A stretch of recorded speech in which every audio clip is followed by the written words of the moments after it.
হে hello everyone. তো বেশিরভাগই আমার কাছে অনেকেই আসে যাদের লাইফে পার্সোনালি আমারও যে নজর লাগে। তো নজর যখনই লাগছে তার সিমটম কি হতে পারে? হয়তো তোমার বেশি হেয়ার ফল হচ্ছে, হেলথ ইস্যু হচ্ছে, বা খুব বেশি ঘুম পাচ্ছে, খুব বেশি খাবার খেতে ইচ্ছে করছে, আর হতে পারে যে আর্থিক লস, যেটা ফিনান্সিয়ালি লস।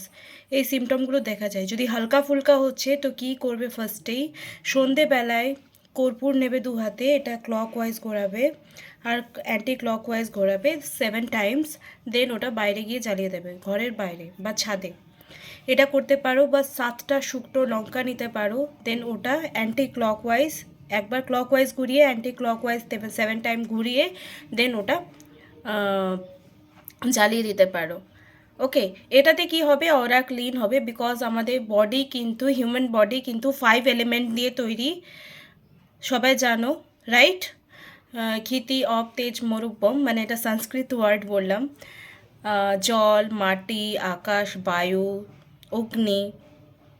তো এইগুলো নিয়ে কিন্তু আমাদের শরীর তত্ত্ব, পঞ্চতত্ত্ব দিয়েই তৈরি। তো যখন আমরা কোনো কিছু এরকম করে নিজের অরাটাকে ঘুরিয়ে 7 টাইমস ঘুরিয়ে, 7 কেন, 7 টাইমস 7 বার আমরা বিয়ের সময়ও কিন্তু রাউন্ড নেই, কারণ 7 এমন একটা সংখ্যা যেটা কোনো দিন ডিভাইডেড করা যায় না, রাইট? ওটা যতই ভাগ করবে মাল্টিপ্লাই মাল্টিপ্লাই হতে যাবে। তো আর যারা বিলিভ করো না করো কিছু যায় আসে না, বাট হয়। এমনও হয়েছে যে কিছু জিনিস পোস্ট করলে দেন ওটা খারাপ হয়ে গেল, বা কোনো পার্সন আছে, কাউকে সেটা বললে তোমার কাজটা হলোই না। তো এই জিনিসগুলো কিন্তু খুব খুব ম্যাটার করে। আর যে দুটো রেমেডি বললাম, যে কর্পূর নিয়ে আর শুকনো লঙ্কা দিয়ে, এটাও করতে পারো। আর নর্মালি আরও অনেক উপায় আছে, তো সেই জন্য কিন্তু আমার কাছে আসতে হবে। কারণ এরকম বহু ছোট ছোট উপায় যদি তোমরা ডেলি লাইফে ইউজ করো, তো তোমাদের লাইফে যে ছোট ছোট ব্লকেজেসগুলো রয়েছে, বা হেলথ ইস্যু রয়েছে, ফিনান্সিয়ালি ইস্যু রয়েছে, সেগুলো কিন্তু ঠিক হতে স্টার্ট করবে।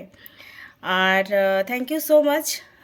22 আর 23 মার্চে ভ্যালেন্টাইন লজে রঘুনাথপুরে এক্সিবিশন হচ্ছে। সেই এক্সিবিশনে আমি আমার ট্যারো কার্ড রিডিং আর spiritual, tarot card reading and salt, healing salt, oil and candle নিয়ে থাকবো। যারা যারা এক্সিবিশনটার ব্যাপারে এখনও জানো না, জেনে গেলে তো মিস করবে না।